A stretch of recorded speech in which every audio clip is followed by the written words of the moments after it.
All right, guys, it's been a while since I made a video. Let me tell you a little story. So we sold our C7 Corvette. We've got some pretty big life changes going on, and my wife is going to retire from her oncology job and stay home and watch Aubrey because we can't find a nurse. I don't know what the deal is. People don't want to work. I don't know, but it's been a long time, and I've been Aubrey's caretaker pretty much every day for a long time now. And so we don't have two cars. We have the Audi and then we have my truck. And I was like, man, if one of these breaks, because this is an older truck, and then my wife's car is a 2010, I thought, man, we need an extra car. So I'm looking for a Honda because I've always liked Hondas. I always thought they're really good cars, and I've had several in the past. So I run across this thing and I'm thinking, man, I've never even seen a Honda Accord wagon. Well, I've got a handicapped child, and I thought, man, that would be perfect for her wheelchair. And yes, it's ugly. I get it. I understand completely. But it's only got 125,000 miles on it. And so, interior, really nice. All kinds of room.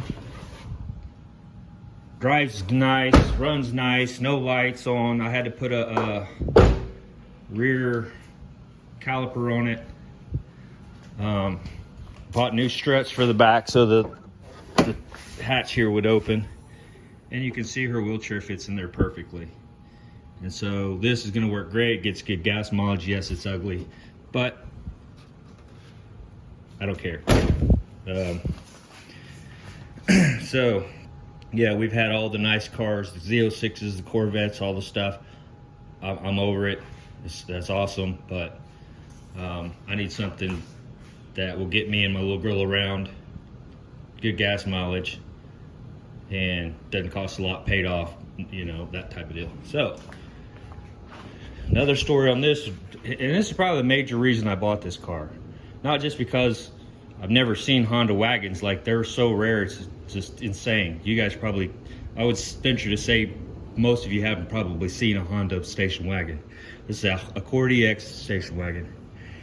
So I go to look at this car, and the guy comes out and he's talking to me about it, and it's running and everything. And he says, yeah, Betty's always been good to me. Never had any problems with her. And I said, hold on a second. I said, you named your car Betty? He's like, oh yeah, I just named her Betty. And so to bring you guys back a little bit, back to 2019, my aunt, I have a whole long history of my Aunt Betty.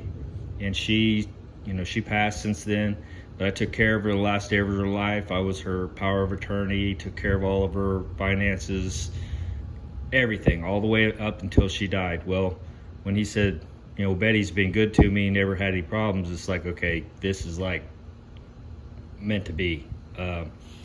So that was kind of one of the deals. I was like, all right, I can't believe a guy named his car Betty. I've heard people say, she's been a good one or whatever, but I've never really heard anyone name their car something like Betty. Anyway, so there's that story. So I'm scanning through Facebook, and I'm like, I run across another Accord, and the guy says the timing belt's broke on it. It's exact same color, same year, same interior, same everything, except it's an LX, not an EX. So this is a variable valve engine, and the one in there that I have that I bought is not. So I'll show you that one. And it's in really good shape. Interior's in good shape, like I said, same color. So I bought it for a parts car basically, because I thought, I'm gonna have to replace the front bumper on that eventually, the hood, all the stuff. I mean, it's just to make it look decent. Maybe shoot a little quick paint job on it sometime when I get, hopefully, some free time. And so I just have a parts card, and then I'd have all the interior parts, switches, you name it. It's just gonna swap over. Well, I get this car and I bring it home.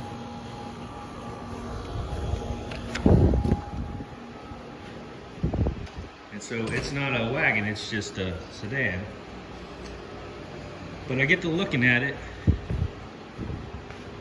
and I could see that they had already taken the top belt cover off, and I look at the belt. Well, sure enough, the belt's broken.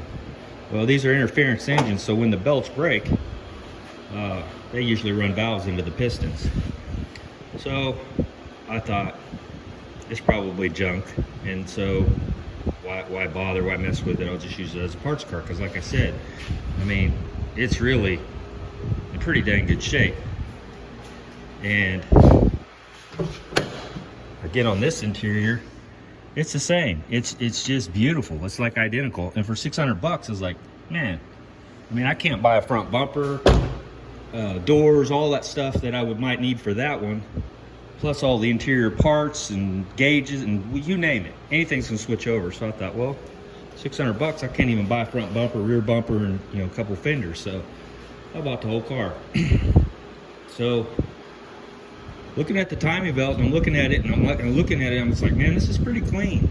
And so pull the head off, which is over there, and I get to looking in here. Well, this car only has 140,000 miles on it, and that's for a Honda. That's like, this just broke in. And so as you can see, all the pistons are fine. It doesn't look like the valves did any damage at all. Pretty nice. And so I came over, I looked at the valves, and sure enough, there's some bent valves. So I took a light and I run it up behind the valve, and you can see that there's 2 intake valves and 2. Let me show you how this, I don't want to flip it that way, hold on a second. Let me show you how you can tell when the valves are bent. And there's several ways to do this. You can shine a light through it, or you can just look at them.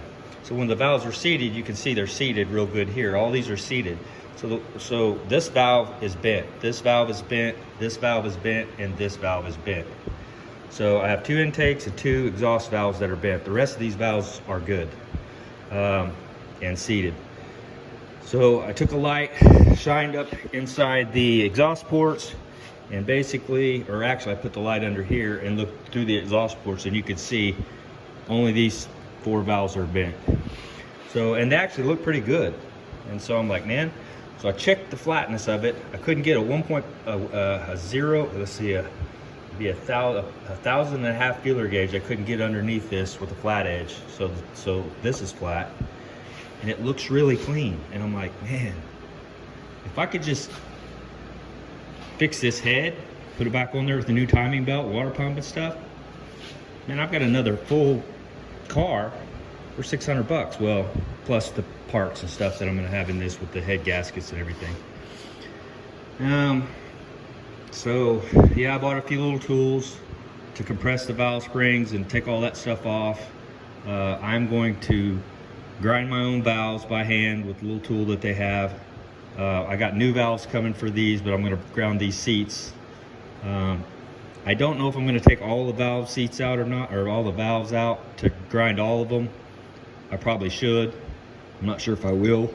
Again, 140,000 miles, and this thing looks really sweet, so it's hard to want to take a lot of this apart if I don't have to. It's kind of one of those quick, okay, put a new gasket in it, new timing pump, or new timing belt, water pump, all that, and get it back on the road. And could at least double my money on this car with 140,000 miles on it. Anyway, so all that to say, that's kind of what I'm doing right now. And so I'm waiting on parts to get here.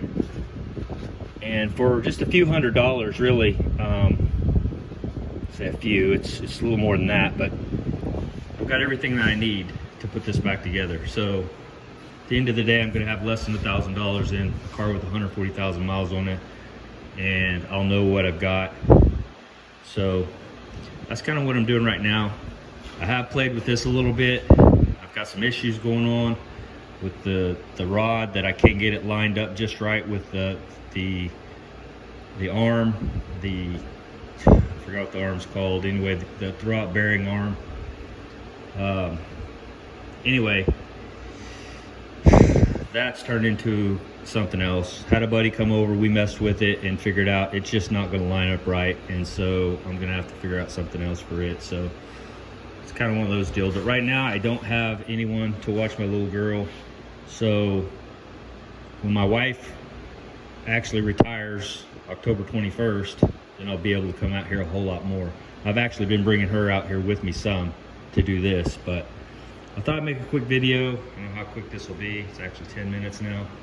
But kind of give you an update on what I'm doing and, you know, playing with the Honda just a little bit. This isn't going to be a long-term deal. This is just, like I said, I'm going to try to get this running and then it's done. Back out, and I've got 2 cars that I can, you know, fall back on if something happens with one of the other vehicles. So, yeah, I'm just kind of scratching my head, trying to figure out what I want to do. They sent this arm. This is the arm I'm talking about. They sent this with it, but in order to get this in, I'm probably going to have to pull the motor back forward to get that one in. This one probably will line up. I'm not 100% sure about that, but this was way more work than I thought it was going to be. I mean, I thought I was just going to drop in and we weren't going to have any problems, but clearly it turned into way more than what I thought. And I had to clearance the firewall back there for the valve covers. Just a lot of stuff. There's just a lot more to it. Anyway, so yeah, you can see here I've got all the new master cylinder, new hydraulic clutch. It's made by Willwood. Still stainless steel line running down. All that's set up. It's bled. It's done. But like I said, the rod coming from the slave cylinder to that arm is off a little bit because that arm wasn't made for this setup. That arm down there was. Well, in order to do that, because there's just not enough room in that bell housing, I can't get that to slide through or slide in. So it's kind of where I'm at. I'll probably end up having to unbolt this, pull it back forward, and do all that. And it's like, man, ultimately, I'm not leaving this motor in here, or at least I hadn't planned on it. I was going to rebuild the original 350 that I have over there, or have someone rebuild it for me, and put roller upper end in it, so I don't have to run any special stuff in it. But anyway, I'm all hopped up on coffee this morning, so if I'm talking 100 miles an hour, that's why. So I'm going to leave it at that. You see what I'm playing with here. Lots of other things, like I said, lots of big life changes going on. Sorry, let me get out of the way of this fan. Lots of life changes going on, so we'll see how all that works out.